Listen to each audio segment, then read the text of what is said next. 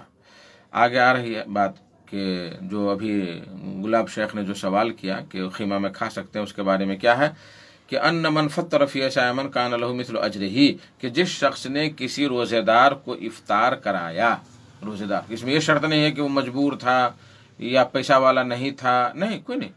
روزے دار تھا، کسی روزے ہم اپنے ساتھیوں کو گھر بلا کر کے افطار کروائیں، ہم اپنے ساتھیوں کو جو ہے گھر بلا کر کے افطار کرائیں، چائے پلائیں، ایک کھجور ہی دے دیں، اس پر یہ صادق ہو جائے گا۔ کہا کہ من فطر فی صائما کان لہ اجر مثلہ، کہ جس نے کسی روزے دار کو افطار کرایا تو اس کو اسی کے اجر کے مثل ثواب ملے گا۔ جتنے روزے دار کو اللہ تبارک و تعالیٰ اپنے خزانہ قدرت سے دے گا، اپنے خزانہ رحمت سے دے گا، اتنا افطار کرانے والوں کو بھی دے گا۔ اس کی دلیل کیا ہے؟ زید بن خالد رضی اللہ تعالیٰ عنہ کہتے ہیں کہ نبی کریم صلی اللہ علیہ وسلم نے ارشاد فرمایا کہ من فطر صائما کان لہ مثل اجرہ غیر انہ لا ينقص من اجر الصائم شیئا۔ یہ تو واضح کر دیا ہے، یہ ترمذی شریف کی روایت ہے اور بالکل حدیث صحیح ہے کہ جس نے کسی روزے دار کو افطار کرایا تو اس کو روزے دار کے ثواب کے برابر ثواب ملے گا، اور اس روزے دار کے اجر میں سے کچھ بھی کم نہیں کیا جائے گا، اس میں سے کچھ بھی کم نہیں کیا جائے گا۔ اور آپ جانتے ہیں میرے بھائیو دوستو کہ کھانا کھلانے کی کتنی بڑی فضیلت ہے، اور خاص کر کے بھوکوں کو، مجبوروں کو۔ پوچھا گیا نبی صلی اللہ علیہ وسلم سے، کسی نے پوچھا، بخاری شریف کی روایت ہے کہ ای الاسلام خیر، سب سے بہترین اسلام کون سا ہے؟ تو آپ صلی اللہ علیہ وسلم نے فرمایا کہ تطعم الطعام، کھانا کھلاؤ، وتقرأ السلام علی من عرفت ومن لم تعرف، کہ اور سلام کرو اس شخص کو جس کو تم پہچانتے ہو جس کو نہیں پہچانتے۔ آج تو ماشاء اللہ بالکل غور سے دیکھ کر کے کہ یہ ہم اس کو پہچان رہے ہیں تو السلام علیکم، نہیں پہچانے تو خلی ولی، پہچانے تو السلام علیکم، نہیں پہچانے تو خلی ولی کون ہے نہیں ہے اسے کیا لینا دینا ہے۔ ہاں، اللہ کے نبی صلی اللہ علیہ وسلم فرمایا کہ سب سے بہترین اسلام یہ ہے کہ کھانا کھلایا جائے، اور جان پہچان ہو غیر جان پہچان ہو سب مسلمان کو سلام کیا جائے۔ تو میرے بھائیو دوستو، ہمیں چاہیے کہ دوسروں کو روزہ افطار کرنے کا ہم اہتمام کریں، اپنے اڑوسی پڑوسی کو، اور خاص کر ان پڑوسیوں کو جو غریب طبقہ سے تعلق رکھتے ہیں، جو اچھا کھانا بہت کم کھاتے ہیں، تو ان کو ہمیں چاہیے کہ ہم افطار میں دعوت دیں، ان کو اپنے گھر بلا کر کے کھانا کھلائیں، افطار کرائیں۔ تو یہ بہت بڑی فضیلت کی بات ہے، بہت اہتمام کی بات ہے۔ اور ابھی دیکھا گیا ہندوستان وغیرہ میں کہ بہت سارے لوگ روڈوں پر افطار کے پیکٹ بانٹتے ہیں، اور اشاروں پر اور بھی جگہوں پر، اور ریلوے اسٹیشن پر۔ یہ تو بہت خیر کی بات ہے، اور یہ بہت خیر کی بات ہے بھائی، اور یہی اسلام ہمیں سکھاتا ہے کہ راہگیروں کو، مسافروں کی عزت کیا جائے، مسافروں کی خدمت کیا جائے، مجبوروں کی خدمت کیا جائے، پڑوسیوں کی خدمت کیا جائے۔ اب آئیے دیکھتے پھر گلاب شیخ چھٹا سوال کیا کرتے ہیں، تراویح کی نماز میں قرآن ترتیب سے پڑھنا چاہیے یا قرآن کہیں کہیں سے پڑھ سکتے ہیں؟ ترتیب سے پڑھیں تو اچھی بات ہے، لیکن اگر بلا ترتیب بھی ہے تو کوئی مشکل کی بات نہیں ہے، اس میں بھی کوئی مشکل کی بات نہیں۔ اس کی مثال یہ ہے کہ پہلی رکعت میں ہم جو ہے سبح اسم ربک الاعلی پڑھ لیے، اور دوسری رکعت میں جو ہے عما یتساءلون پڑھ لیے، تو کوئی مشکل کی بات نہیں۔ لیکن بہتر یہ ہے کہ جو ترتیب قرآن میں ہے وارد، جس طرح سے ترتیب، جیسے سورہ بقرہ پہلے ہے، سورہ آل عمران بعد میں ہے، اس کے بعد جو ہے نساء ہے، اس کے بعد مائدہ ہے، تو اسی ترتیب سے ہم پڑھیں تو یہ زیادہ افضل ہے، زیادہ بہتر ہے۔ لیکن اگر نہ پڑھ سکے اس طرح سے ترتیب سے تو کوئی مشکل کی بات نہیں، لیکن کوشش رہنی چاہیے کہ ہمیں ترتیب سے ہم قرآن کی تلاوت کریں، ترتیب سے ہم پڑھیں۔ تو یہ تھی رمضان کی خصوصیات، رمضان کی جو ہے خصوصیات جو ہم نے آپ کے سامنے بیان کیا۔ اور رمضان میں تو بھلائی ہی بھلائی ہے، بھلائی بھلائی، ہر غریب انسان بھی اس میں اچھا سے اچھا کھانا، اچھی سے اچھی افطاری، اچھی سے اچھی سحری لوگ کرتے ہیں، اور بہترین انداز سے جو ہے اس کو بجا لاتے ہیں۔ تو یہ اللہ تبارک و تعالیٰ کی طرف سے یہ مسلمانوں پر ایک فضل و کرم ہے، خیر و برکت والا مہینہ ہے۔ اس لیے میرے بھائیو، اس مہینے کو ہم غنیمت جانیں، اور اس کو ہم بہترین انداز سے اس کی خدمت کریں، اس کو ہم اس میں نیک اعمال کریں، اس میں اچھائی کے ساتھ ہم رہیں۔